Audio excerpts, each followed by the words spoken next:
Assalamualaikum warahmatullahi wabarakatuh. Apa kabar anak-anakku semuanya? Kelas 6C Min 1 Tulungagung, tahun pelajaran 2021-2022. Anak-anakku, sebelum kita belajar, mari kita baca basmalah bersama-sama. Semoga pembelajaran pada pagi hari ini membawa manfaat untuk anak-anakku semuanya. Bismillahirrahmanirrahim. Anak-anak, selanjutnya Bu Muna akan menjelaskan tentang pembelajaran yang pertama kita, yaitu tentang perkembangbiakan tumbuhan. Bu Muna ulangi, pembelajaran yang pertama kita berbicara tentang perkembangbiakan tumbuhan.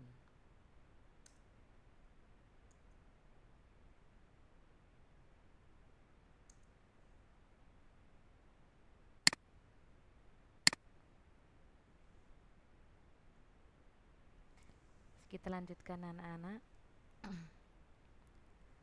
Salah satu manfaat penting tumbuhan bagi manusia dan hewan yaitu tumbuhan itu sebagai sumber kehidupan bagi manusia dan hewan. Jadi, Bu Muna ulangi, salah satu manfaat penting tumbuhan bagi manusia dan hewan yaitu tumbuhan itu sebagai sumber kehidupan. Ketika tumbuhan itu amat penting sebagai sumber kehidupan, maka yang harus dilakukan oleh manusia adalah melestarikan tumbuhan itu. Semua tumbuhan yang ada di muka bumi ini secara alami mengalami perkembangbiakan. Perkembangbiakan itu bukan berarti tanpa tujuan anak-anak. Tujuannya yang pertama agar tumbuhan itu tidak punah. Yang kedua, agar keturunannya atau jenisnya itu tetap lestari, agar tumbuhan itu bertambah banyak. Tumbuhan itu berkembang biak dengan dua cara. Tumbuhan berkembang biak dengan dua cara. Yang pertama, secara generatif. Yang kedua, secara vegetatif. Bu Muna ulangi, tumbuhan itu berkembang biak dengan dua cara. Yang pertama, generatif. Yang kedua, vegetatif. Dan yang akan Bu Muna bahas pada pertemuan yang pertama ini adalah cara perkembangbiakan tumbuhan secara generatif. Kita masuk pada perkembangbiakan generatif. Apa toh maksudnya perkembangbiakan secara generatif pada tumbuhan itu? Perkembangbiakan generatif pada tumbuhan itu ditandai, yang paling inti tandanya itu adanya biji. Jadi tumbuhan yang berkembang biak dengan generatif, ciri utamanya tumbuhan itu memiliki biji, yang mana biji ini berguna sebagai alat perkembangbiakan. Lah, tumbuhan ini memiliki biji. Dari mana asalnya? Tumbuhan itu bisa menghasilkan biji kalau tumbuhan itu memiliki bunga. Jadi, tumbuhan ini akan memiliki biji sebagai alat perkembangbiakan jika tumbuhan ini memiliki bunga. Perhatikan bagian-bagian bunga. Ada mahkota, ada kelopak, ada dasar bunga, ada tangkai bunga, ada bakal biji, ada tangkai putik, ada kepala putik, ada benang sari, ada kepala sari. Yang akan Bu Muna jelaskan di sini, bagaimana prosesnya tumbuhan ini kok bisa memiliki biji. Sehingga kalau memiliki biji tadi, tumbuhan ini berarti berkembang biak dengan generatif. Apabila ada bunga mengalami proses penyerbukan, yang mana penyerbukan itu adalah peristiwa jatuhnya benang sari atau serbuk sari ke kepala putik. Bu Muna ulangi, penyerbukan itu adalah peristiwa jatuhnya benang sari atau serbuk sari ke kepala putik, yang mana benang sari atau serbuk sari itu sering disebut sebagai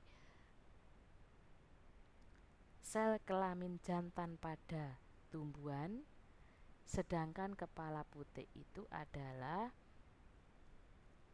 sel kelamin betina pada tumbuhan.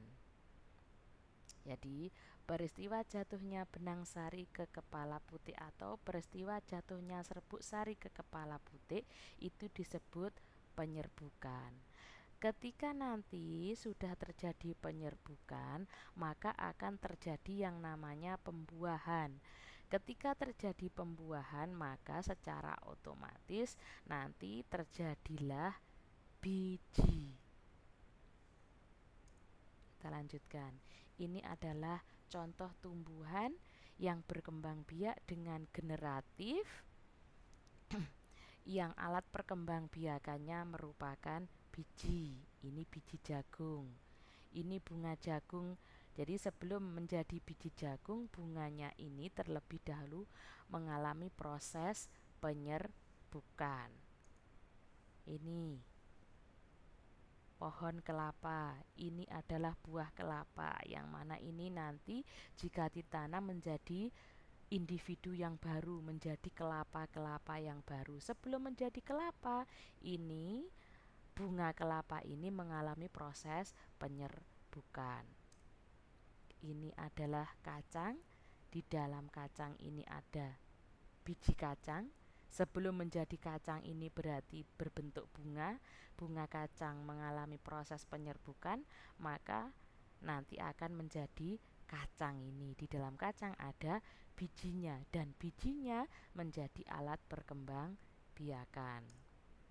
Ini padi juga demikian, berkembang biak dengan generatif. Ini ada biji padi. Sebelum menjadi biji, berarti ini juga terdapat yang namanya bunga padi yang mengalami peristiwa penyerbukan. Ini kedelai, di dalamnya ada biji kedelai. Sebelumnya juga ada bunga kedelai. Maka kedelai ini juga berkembang biak dengan generatif. Durian, ada biji durian. Berarti ada bunga durian yang mengalami proses penyerbukan. Rambutan juga sama demikian, berkembang biak dengan generatif. Ini mangga yang sering dijumpai di rumahnya anak-anak. Ini juga sebelum menjadi mangga, terdapat bunga mangga yang mengalami proses penyerbukan. Terjadilah buah mangga. Di dalam buah mangga ada yang namanya biji mangga sebagai alat perkembangbiakan. Terima kasih anak-anak. Itu penjelasan tentang perkembangbiakan generatif pada tumbuhan. Semoga anak-anak paham, anak-anak mengerti. Kalau belum mengerti, silahkan diulang menonton videonya. Dan semoga anak-anak kelas 6 yang hebat nanti akan sukses. Assalamualaikum warahmatullahi wabarakatuh.